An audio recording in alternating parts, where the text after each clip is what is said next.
Hello, hello. Welcome back, everybody, to another episode of Astrology Did Not Change My Life. I am still that bitch, hosted by your girl, Plutonian Aquarius. So, we are on part 2 of this week's episode. So, if you're back because you really liked the last episode, well, thank you for coming back.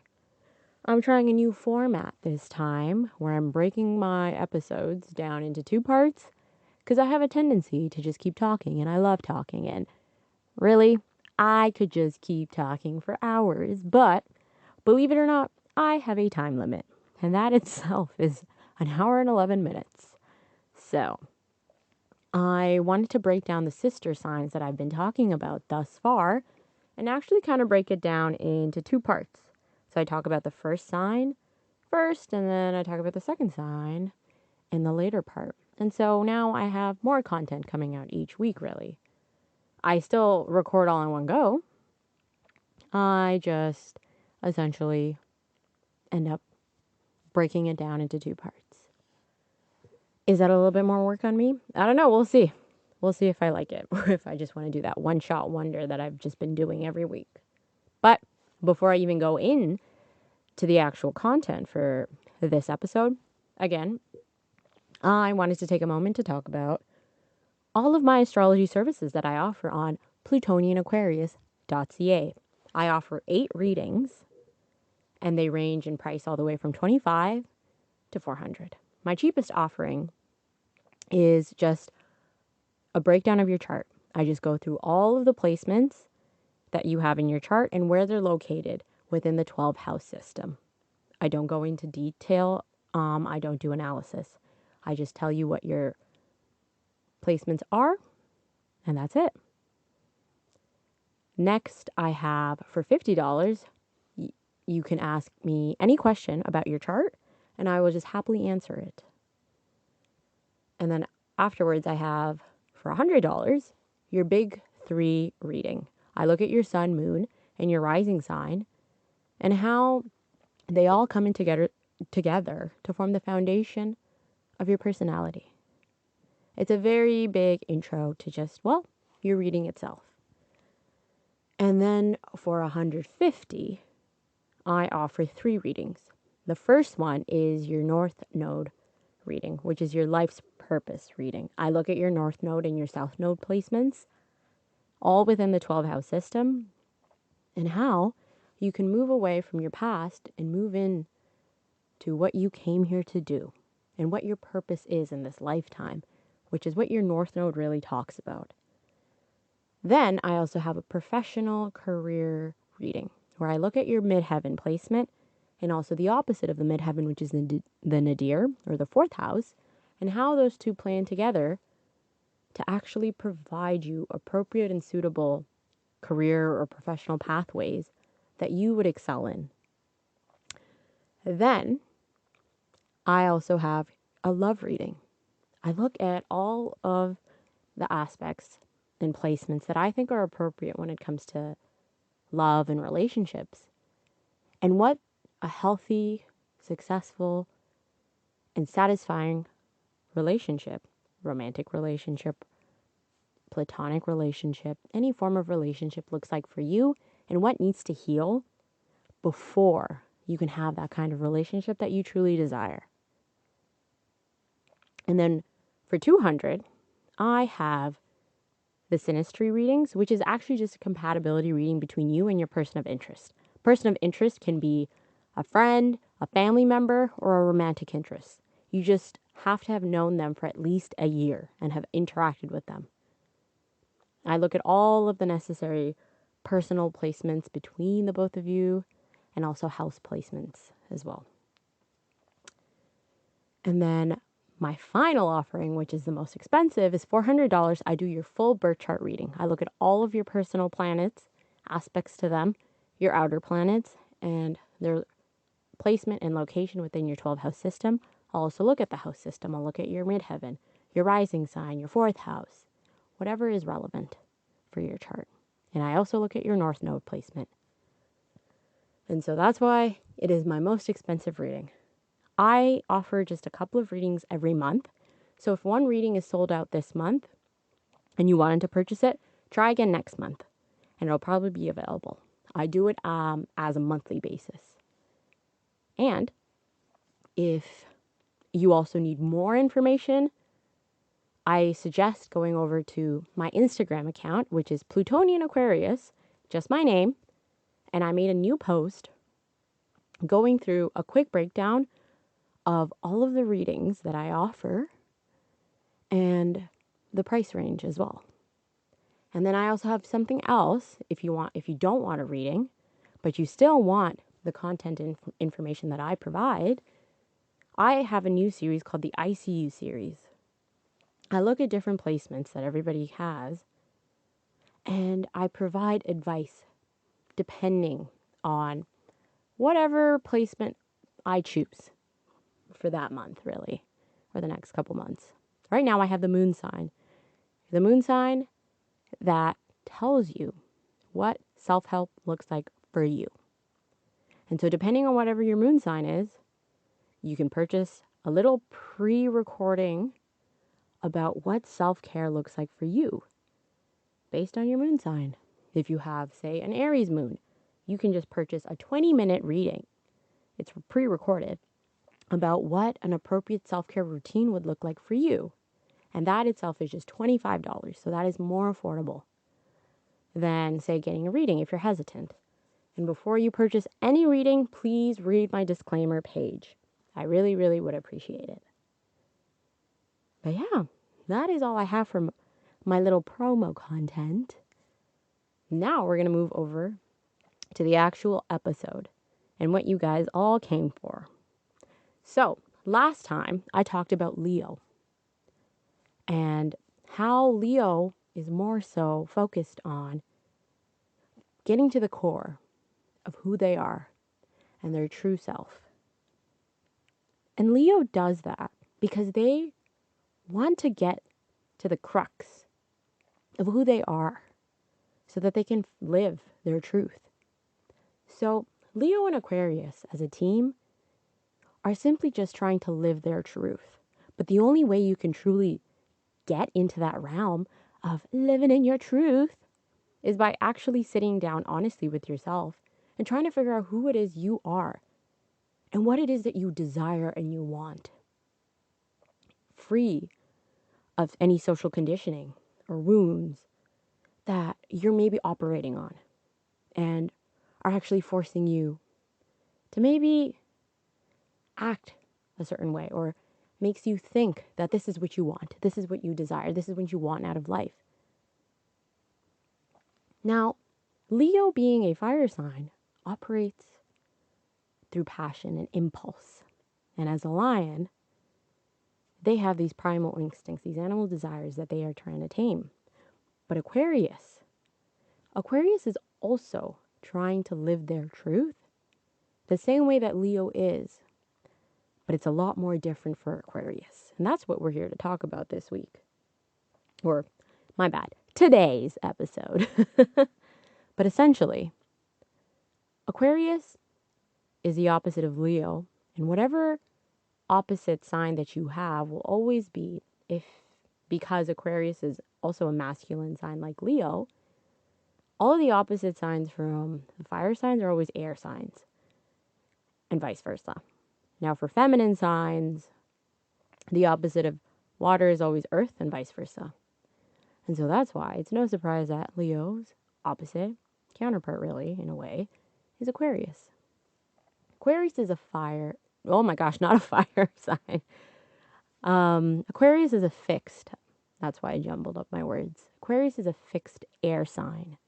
And just like Leo is also a masculine sign. So that means all of the energy that they have is extended outwards. It's not always brought inwards. And so, being a fixed air sign means that, well, with air, the emphasis is more so on logic and the intellectual realm. Not so much the messy stuff that makes up humans, which is emotions, which is like passions, impulses, desires, everything that Leo embraces wholeheartedly. Aquarius tries to steer clear of. And Now, I'm an Aquarius. Now, if you listen to the last episode, you know that I released it on my birthday, so you know that I'm an Aquarius. But I'm an Aquarius sun and a Mercury, and and I'm part of the Uranus and Neptune in Aquarius generation. So I actually have an Aquarius stellium. So stelliums are always 3 or more planets in one sign or one house. So that just means that you have an abundance of that energy in your chart. So I have an abundance of Aquarian energy in my chart. So I think I know what I'm talking about when I talk about Aquarians and how they operate.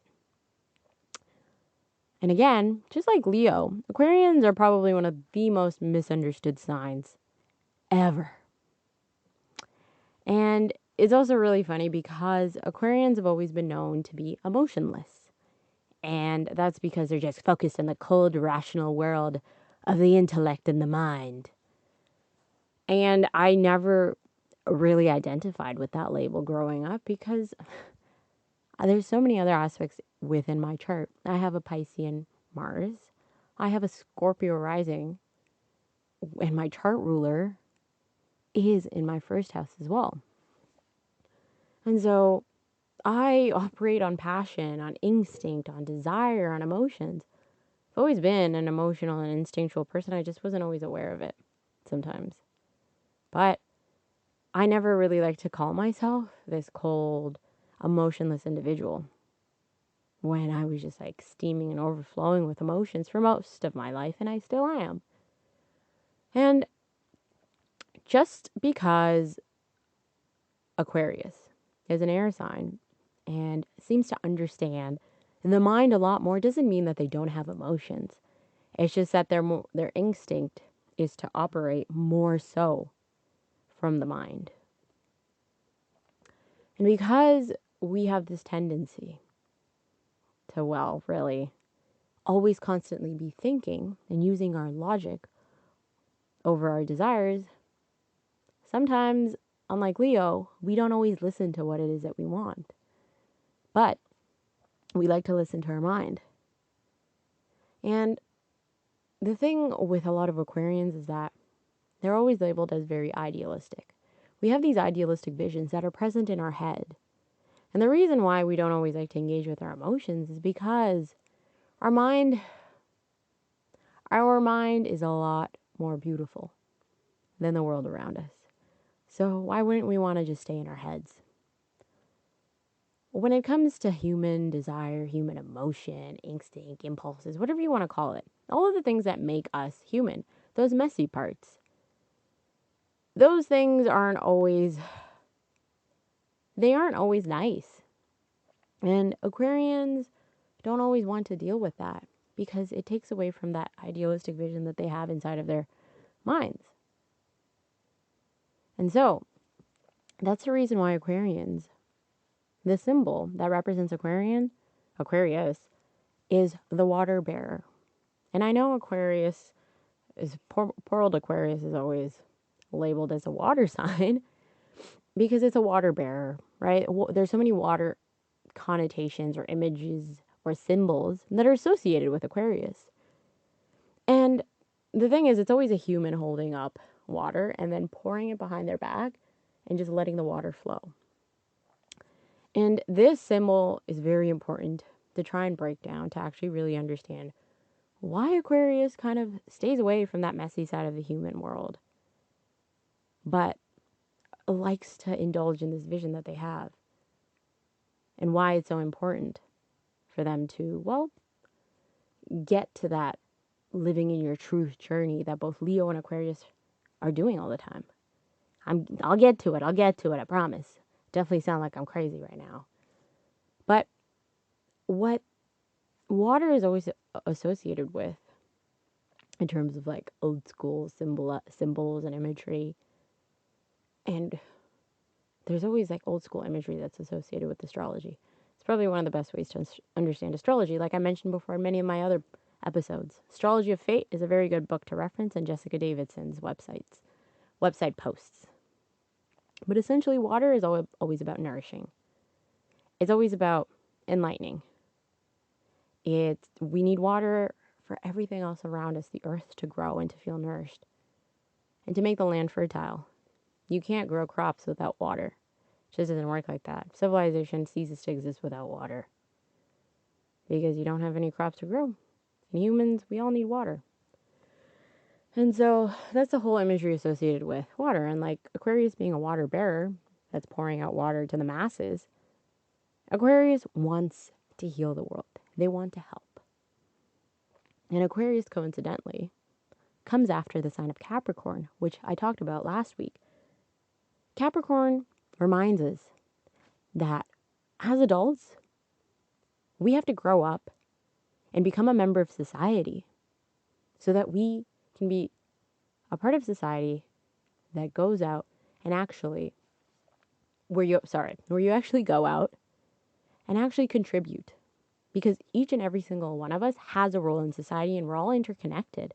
And because we each have this role, if one of us doesn't do the job that we chose to do, that we were meant to do in a way, really, in a way, that's when things start falling apart.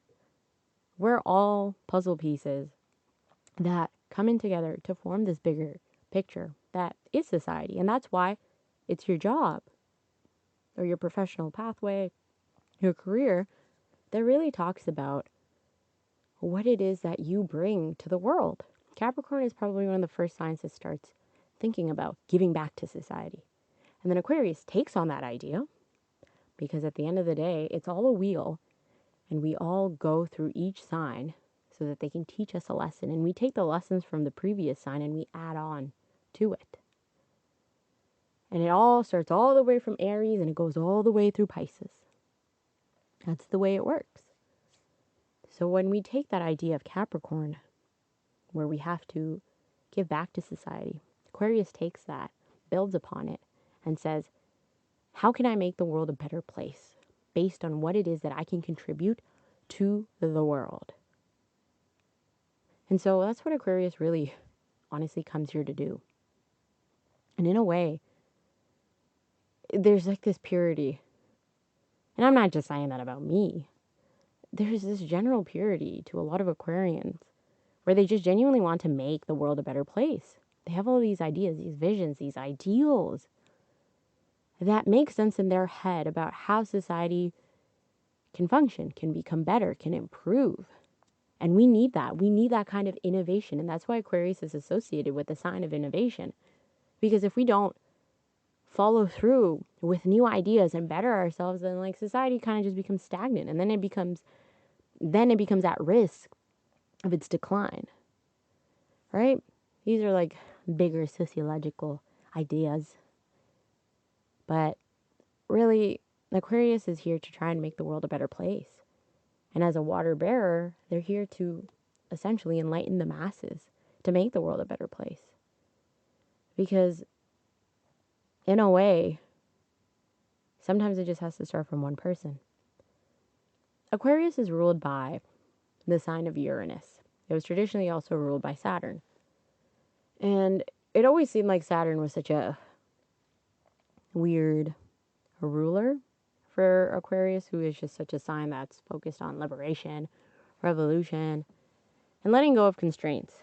And Saturn is all about constraints and rules and limitations. But I think both of these rulers are really important to truly understand Aquarius. Uranus is this maverick planet. It's all about change. It's all about where our weird side is,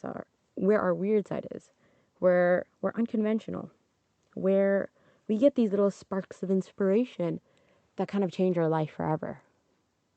But we need it because that's the only way we can move forward. And that's also what Aquarius is. Aquarius is always thinking towards the future, thinking about how we can become better. And they get like these strokes of inspiration and ideas where they're like, whoa, this is how it should be. And they go with it. And so Aquarius is always ahead of their time in the sense that they don't like to march to the beat of their own drum. They like to go through with all the wild, unconventional sides that are present within them that make up them. They like to appeal to their different side because that's what makes them feel good. That's what makes us feel good. My confidence, being an Aquarius sun, comes from the fact that I am an out-of-the-box thinker. I've always had different ways of thinking, especially since it's in my house of communication. I pride myself in my intelligence and the fact that I, again, don't like to limit myself to what society tells me that I should be thinking or how I should be thinking. But you can't just always move through with like these wild ideas if you don't have limitations and if you don't have rules, because at the end of the day, we exist in our current world.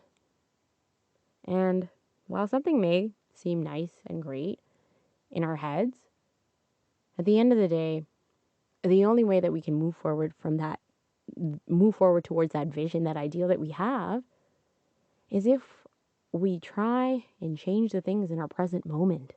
And unfortunately, at the end of the day, we have to interact with our present circumstances that aren't ideal, that aren't great, that force us to have this form of limitation, this discipline. And that's the reason why we need that discipline. Because if we don't have that, then every time we move through with like every wild idea that we have, we're going to go straight into chaos and anarchy, right? Revolution is great. And history loves talking about how amazing revolutions are. But nobody talks about how much anarchy and chaos happens from that. And then sometimes that can purge you straight into war. And what does war do? Hurt a lot of innocent civilians more often than not. Right? So while it's great to have these beautiful ideas that we have to understand that, well, we can't always just do things. And it doesn't just happen the way that we want it to happen. And that's just a big thing that Aquarians have to really go through and understanding. And that's a lot of the times their journey into trying to understand themselves. And a lot of it is the fact that, and this is where Aquarius can really look to Leo for that. The same way that Leo can look to Aquarius to balance that animal instinct, that passion, the desire that they have about these visions and ideals that also Leo has within their own head about how they should shine and express themselves and unleash that creative fire energy that they just have inside of them naturally. Leo can look to Aquarius to be able to, well, hone in on the things that are possible and to use intellect at times to help them tame and properly channel that like creative energy that they have, that fire, that passion. And Aquarius can look over to Leo to remind themselves, what is it that is truly their values? Are they simply just doing things for the sake of, well, having a revolution, creating change, creating chaos because that's something that they want to do? Or is it something that's really part of their core value? And it's something that they really think that society could really, really, really, really benefit from. Leo is also asking Aquarius to get in touch with their emotions, with those passions. And I also talked about this when I talked about Gemini, where if you have a symbol, a human, that really represents, that like symbolizes your sign, because Gemini is represented by the twins, then a lot of the times, self-awareness of your mind is part of your journey. And that the same principle applies to Aquarius as well. So really having that awareness with your thoughts, with your mind, to see where these visions and ideals, where they are stemming from. And that you should have this awareness and you should be careful. And this is where Aquarius is known and is notorious and is essentially why they're also really, really misunderstood, is because they get into this God complex territory. And I've done it. I love doing it. Holy crap. I even work in a field where you can easily get a God complex. I play with life and death. I feel like I'm God 90% of the time. Woo!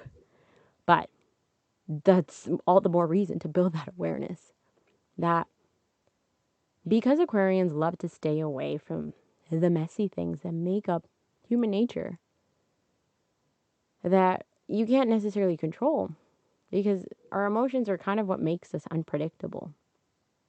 But the rational world, the intellectual world, everything is taken into consideration. All the variables are taken into consideration. It's a perfect controlled environment in our head from like a scientific perspective. So you always have to take that into consideration that humans are going to be unpredictable variables and you can't always control them. And that while it's great that we have this beautiful mind with all of these amazing ideas of inspiration that just come up to us like a flash of inspiration, we have to understand that at the end of the day, when we apply it to the human world, things can be different. And that we always, always, always have to take into consideration that our emotions are what make us human. The more we try and stay away from it, because we want to focus on just the rational, it doesn't make us better or worse to be more in touch with our emotions, right? It's just part of human nature. And so by trying to avoid again, the messy emotional nature within humans, we kind of create a blind spot. And in a way, we end up making ourselves more narrow-minded. And that's not what Aquarians like to do. We're not known to do that. But because we think that we can make the world a better place, and this is something that I constantly struggle with, and I will probably always struggle with, that by trying to really push to make the world a better place, we get so frustrated that not everybody has that same ideal, that has that same passion and rigor to try and make the world a better place. And no matter how hard we try and talk about it with these individuals and push for it, we just keep getting shut down. Nobody likes to listen to us. And, well, we just become discouraged. And we like to put those, like, labels on it where it's like, oh, these humans and their selfishness and their greed, blah, blah, blah, and all that stuff to make us feel better about ourselves. When, in reality, and this is why I'm, like, not a really big fan of, like, always looking at revolutions to talk about change. Because that's also the messages that I was fed really early on. And I wish I wasn't. Because it would have made it easier for me to try and go about with the visions and ideals that I had. Because the whole idea of Aquarius really having to get in touch with themselves is that for far too long, sometimes when you have too much self-awareness, which is what Aquarius does have, which I mentioned is a lot like Gemini, and it's part of their journey, is that sometimes you like to over intellectualize everything, over rationalize everything. And that's a thing that most air signs struggle with, and it's quite frankly obnoxious. I have a Gemini moon, so I know very well about that kind of stuff and what it means. But when you have the tendency to do that, you don't always end up feeling what it is you need to feel. And so Aquarius really has to sit down with themselves to try and figure out who they are. The same way that Leo goes through their own journey to figure out what it is their desires are and what can be channeled constructively. Because it's only when you sit down and know yourself truly can you become aware of you as an individual. And then you can figure out your purpose. You can figure out your truth, and then you can figure out your purpose. And that's what Aquarius is also supposed to be doing. Almost every Aquarius has this little feeling inside of them that's always like, I want to make the world a better place. It's something that they grow into. Like, it's there. It's always there in the back of their head, their soul, whatever you want to call it. But how they get to that, it depends on if they really go through their own little journey of self-discovery. and try to see themselves as an individual. And so a lot of it has to do with the fact that Aquarians spend most of their lives, in a way, being ostracized and shunned by the world because they just have unconventional and different ways of understanding the world and being. And so, because they just have different ways of thinking or being or existing, again, it's very similar to where Uranus is in your chart. And that's the reason why Uranus rules over Aquarius as well. Where the fact that you are different, and if you simply just embrace your differences, the fact that you just are different, and that you can still be a part of society while also being different. You don't have to scream it to the world to tell people, I'm different. Wah. No. And that's why you have to sit down and actually, again, really look at yourself honestly. Instead of just being different for the sake of being different, which is what a lot of people from my generation like to do. And that's why we get criticized. We have all these labels. But what are these labels really doing? If we don't actually truly understand what it is that makes us different and actually kind of incorporate it into our way of being and making it a part of our everyday life, really. Right? Like, what does it mean to be an ethnic minority if it doesn't actually come out into your everyday life? Like, for me, yeah, I'm part of an ethnic minority, but a lot of the times it's something that I don't always think about unless I'm like interacting with the food that I eat or the way that I view familial relationships, like my relationships with my parents. Sometimes it's very different than my, again, maybe Canadian, only exclusively Canadian. I'm Canadian. I mean, only exclusively like fourth, fifth generation Canadian counterparts or peers. And so, being different and simply existing in your truth can simply just make the world a better place. Leo inspires people so much, like I talked about in the last episode, by simply just living their truth. Leos just keep getting labeled as like self-centered and in some cases even narcissistic, when in reality they're just being confident because they know who they are. The reason they know who they are is that they are simply just doing things that make them happy. It quite literally is that simple. And when you do that, when you feel happy in who you are, you feel comfortable in your skin. And that's what makes you attractive and confident. And in the same way, Aquarius does that too. By embracing the fact that maybe there are things that they have that just make them different, that maybe nobody will understand. And for the most part, a lot of people don't. And that's kind of what happens when you have all of these different visions and ideals.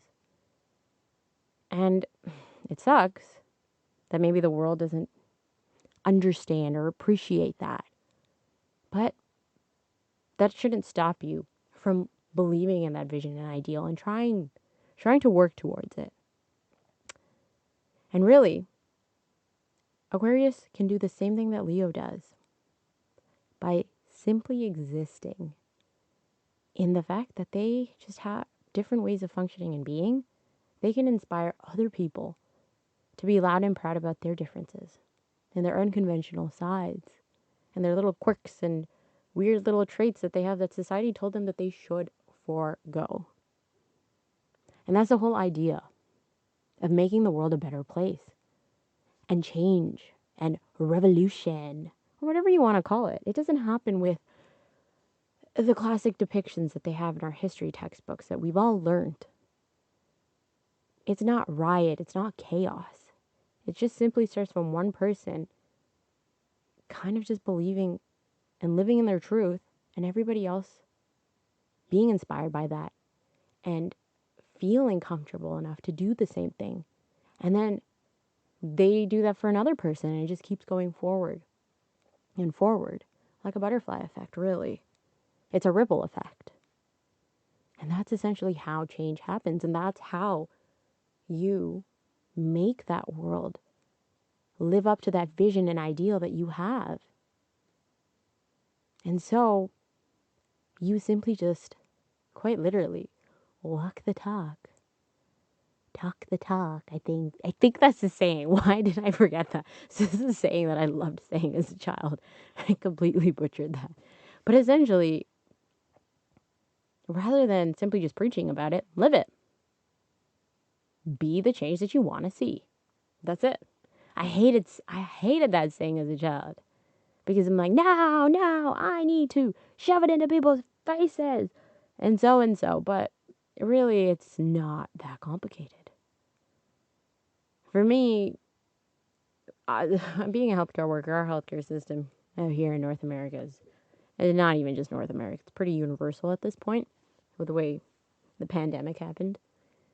Issues that were prevalent for a very long time finally ended up coming out full-fledged as just huge issues that now the system itself can't really try and cover up these issues that were always present because they're just overwhelmed. And so it's such a morally distressing situation to be in. And more often than not, I would always be like, hey, what if we just all went on strike? What could they do? Fire us? Like, really drastic measures like that. When in reality, it shouldn't be like that in terms of change. It should all just start from one person being like, hey, I am going to choose me. I am going to choose an environment that will let me not constantly be stressed out. And when I do that, I start inspiring other people to do the same. And that's actually been happening with a lot of my coworkers and like inspiring me to follow their pathway. Where a lot of people are going to environments where they are more appreciated, where they are compensated better for their work. And everybody else around them is doing the same thing. And they're simply living their truth. And they're inspiring other people out there to live their truth. And by doing that, in a way, aren't we making the environment a better place? And it's something that I didn't always want to wrap my head around because my whole idea of change and making the world a better place, I didn't always have the best examples. It came from like those sensationalized depictions in media. And so change simply happens when every Aquarian simply tries to live their truth. That's what Aquarius and Leo both remind us to do. That we are simply here to know who we are, to really get to know ourselves. Aquarius already has that kind of self-awareness because they're constantly thinking, being an air sign. It's a matter of truly listening to the other parts that make up their human nature. The fact that they also have emotions, that they always have to also, and in a way, always do have to be taken into consideration for every plan and action that they have, because it is part of the variables that they have to consider. And Leo has to understand that, yeah, I have these passions and desires, but maybe I have to tame them in a way where I'm not just acting out on my impulses all the time. And that's where they get into that selfish territory. But a true blue Leo acts like royalty. They try and know who they are. They try and understand their truth. And by doing that, they make the world a better place. Their energy is magnificent. And like you are basking in warm sunshine when it's a true Leo, truly in their power. And they are probably one of the best hype women, men, them, individuals ever. My apologies. Because they know that if somebody else lives in their light, it's not going to take away their own light. If anything, it's just going to make the place a lot warmer. And we need more of that. And Aquarius lives their truth when they embrace their differences and they embrace the side that always wants to make the world a better place. And that making the world a better place happens from simply themselves. And that while they like to be enlightened, while Aquarians love to be enlightened individuals and like to think that we're better than everybody because we're not indulging in the irrational parts that make us, well, human, it has to be done so that we can truly understand our core values. And when we get to the root of our core values, we live in our truth. And we inspire other people to do the same as well. And if anything, kind of give, because of all of that self-awareness with that air intellectual energy, we kind of have very, very different. Well, not different. We actually have like a little guidebook that we can actually give off to other people or deliver in forms of advice or guidance so that other people can go off and use the same ideas that we have and maybe incorporate it into their own life, right? I hope that made sense. But essentially, just living in your truth inspires other people to live in theirs as well. And again, we need a lot more of that. And the whole idea of like getting to the idea of true self, which is what Leo also really does.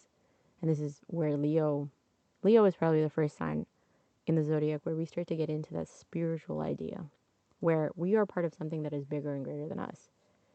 And that's why Aquarius is also the sign of humanity. And probably why Aquarius is also not the best at always doing the one-to-one interactions. And it's true. As I'm getting older, I'm not that person anymore. I can't always do these one-to-one. And always just focusing on one individual. When in reality, we're all part of a society. We're all part of humanity. Is that the reason why we need to get to know who we are is so that we can get to the root of the idea of self and realize that the idea of self is actually part of this bigger idea that we are all, well, in a way, different, but also not so different. And that all of the different things that we think that make us, again, very distinct as individuals are actually not that different. And that's because, in a way, we're all interconnected. And that's where we actually get into this with Leo. And that's the reason why Leo is all about royalty and ruling over individuals, and why Aquarius is also the sign of humanity. Is that by knowing that who we are as an individual, we actually truly understand others. We truly understand humanity. We truly understand the world around us and society. And then that's when we get into the idea that I shouldn't only be doing things for me, and that everything that I do actually has an effect on the world around me. And so this is where we start to get into the idea that we live in a society, and that maybe we can't always just do things that are just, again, driven by what we only want to do and only serve us.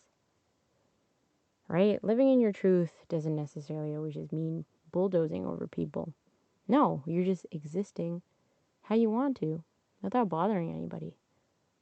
But it's important to do that so that you understand that you are essentially, in a way, are constantly going to be a role model for somebody, regardless of whether you believe it or not.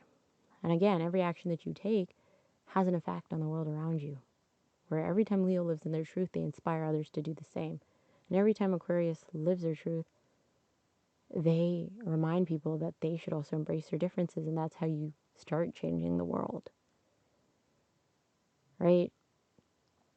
And so that's the whole idea of why we need to get into this idea of true self, so that we understand our place in the world, into the grand scheme of things. And it's like something that a lot of us don't always like to think about, because it makes us feel really small and insignificant. But we're not. We aren't. Because in a way, we're really connected to everything around us. And that's what Aquarius really is really big on. We want to do things on a mass scale because we want to really focus on humanity. Because again, humanity may be destructive, but humanity also saves us, does it not? And those are like weird things to always think about all the time. But being a fixed air sign, that's what Aquarians are usually focused on. It's always not just science and technology, as the whole stereotype with poor old Aquarius is, because they're just a cold, rational individual. And cold rationality only applies to the hard sciences, nothing else. When in reality, being a fixed air sign means that they're always thinking about how everything is interconnected within the intellectual world. And so that means taking into consideration spirituality, things that the world likes to shun, when in reality, it's fascinating to them, because in the grand scheme of things, it's also very important to humanity. to making the world a better place. So it's no surprise that there's a lot of Aquarians that are huge in wellness, in the wellness community, huge into like yoga. There's a lot of astrologers that are Aquarians and are really deeply into the occult world. No surprise there, because they're focused on how it can improve humanity and why it's important. And in a way, the best way to really know it is if they really engage in it in themselves. For me, my relationships and my understanding of the world around me became so much better and more significant and meaningful. Gave me so much more empathy and compassion once I started truly looking into astrology. And so Leo and Aquarius both remind us that we have to find out what our true purpose is. And that only happens when we sit down with ourselves. Because at the end of the day, we're all part of something much bigger and greater than all of us. And it's really in the sign of Aquarius, when we go through the entire wheel, that we start to see that really we're meant to, each and every single one of us are meant to come here for a much bigger, deeper purpose. And that each and every single one of us is significant in helping humanity in a way, and is necessary in our place in the human world, part of humanity, part of the human civilization. And you see a lot more of that, a lot more of that with Pisces, where we start to transcend into the bigger spiritual realm. And even Virgo starts doing that as well. And that is for next week. And so I hope you guys were better able to understand Leo and Aquarius, and were better able to learn more of what they are than just their stereotypes. And again, my emphasis will always be the esoteric astrology, which is really where I focus on the soul aspect of it, rather than just the traditional human labels that we like to associate with just, again, the poor old astrology terms. When really I like to look at energetic principles. And so, regardless, if you guys liked this week's, episodes, I really, really would love it if you could leave a review on plutonianaquarius.ca. I really take into consideration all the feedback, and I like to post a lot of the reviews that I receive. I already have a couple. If you aren't already following me on Instagram, please follow me on Plutonian Aquarius. And also, if you want to know more about your chart and learn more about what it is your purpose here is and what you need to figuring out what you are here to do in this lifetime, and you need that kind of guidance, I highly suggest booking or purchasing one of my astrology readings, where I go in depth into analyzing your chart and providing you that kind of information that will help improve your own life. All available on plutonianaquarius.ca. But regardless, I really hope you enjoyed this week's content, and I hope you'll come back for more. And until then, bye-bye.